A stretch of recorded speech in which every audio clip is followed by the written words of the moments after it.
This program of the Men's Network is hosted by Chris Schneider, sports director, author, and motivational speaker. He's available for speaking engagements nationwide. For more information, visit radioactivespeaking.com. Well, they're talking trades again, but this time it's super secret. They're not giving us any names. I'm looking down below me. We've got some traffic problems. We'll talk about that when we come back. Hey, welcome back. As the sports director for CBS Radio in Dallas, I've seen a lot of guys in sports that should have been stars, but they weren't. Some got hurt early in their career, but most of the time they seem to start like a house afire and end up like a smoldering match. What made the difference? Let's find out in the third session of Running the Race.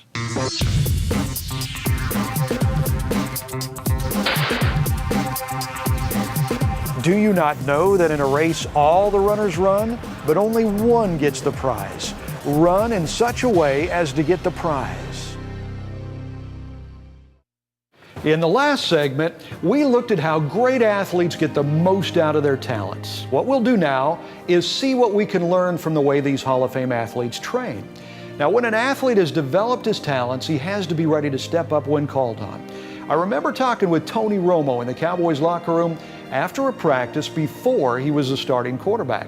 He looked a little down and depressed, so I went over to him and I asked how he felt about being the backup. He looked at me and he said, "All I can do is work as hard as I can to be ready to play if they ever call my name." It was just a couple of weeks after that that Tony was called on. He was told at the halftime of a game he would start the second half. Tony took advantage of that opportunity. He took the starting job and he never gave it back. We have to continually train for the race and, like Tony Romo, be ready when God calls our name. Athletes train their entire career, so why should it be any different in our spiritual race?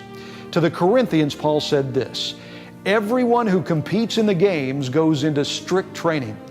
They do it to get a crown that will not last, but we do it to get a crown that will last forever."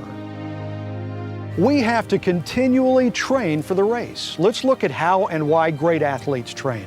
Number one, they get in great shape to outlast the competition. Number two, they practice their craft to get better and better. And number three, they work on their minds. Racers condition themselves so they won't get weary and run out of energy.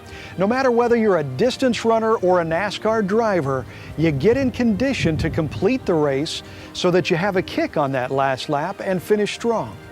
And sometimes you have to be downright tough, like NASCAR Hall of Famer Ned Jarrett. He broke his back on a Sunday. They told him he would never race again, maybe never walk again. The next Thursday, he was back on the track. And showed me where all the damage was and said, "You got this fracture here on lumbar 5 and you got one in the sacrum area. What's the latest you can get out of this hospital and still go do what you need to do?"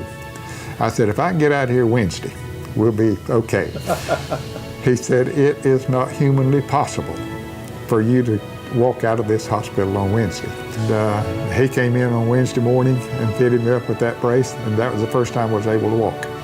And I said, "Okay, this is going to work." And at 4 o'clock that afternoon, I walked out of that hospital. And so anyway, we went to Myrtle Beach, South Carolina and raced that next night and was going to win the race. But I ran out of gas 2 laps to go and finished second in the race. So we still had a good night. Being strong is another way athletes get in shape. Football players lift weights to increase their strength and not get pushed around. We sportscasters always say that a good running back gets stronger as the game goes on. I covered Cowboy running back Emmitt Smith at the start of his career, and I talked with him in the locker room at the end of his career. Emmitt wasn't the biggest or the fastest running back, but he just might have been the toughest. By talent, hard work, and training, he became the NFL's all-time leading rusher. Emmitt got stronger as the game went on.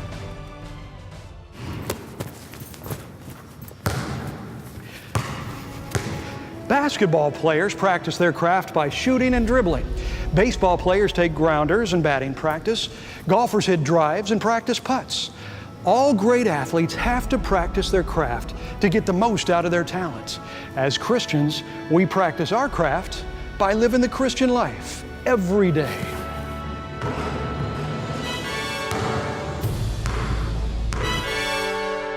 Athletes also do a lot of things to get game ready. They have sports psychologists, they visualize plays, they have pregame rituals. They know that confidence is a huge part of their success. And coaches are important too. Players need good coaching to help train their talents and skills and help all the players work together to become a unit. UCLA coaching great John Wooden said, "It's not so important who starts the game, but who finishes it." Maybe you haven't started your game yet. Maybe you haven't been doing the work God prepared in advance for you to do. Well, it's time to start now. As Christians, we can learn from all the different ways these athletes train. We don't play games in huge stadiums or ballparks. We condition ourselves in a place like this by hearing God's Word, by receiving the Lord's Supper in order to have the stamina to keep going when life wears us down. We build up the strength of our character so we don't get pushed around. We practice by living our true belief in Jesus every day out there in the world. And we learn from the past to play better in the future. Former Cowboy coach Jimmy Johnson told me once, he believes we play a part in our destiny because we have to choose to do it.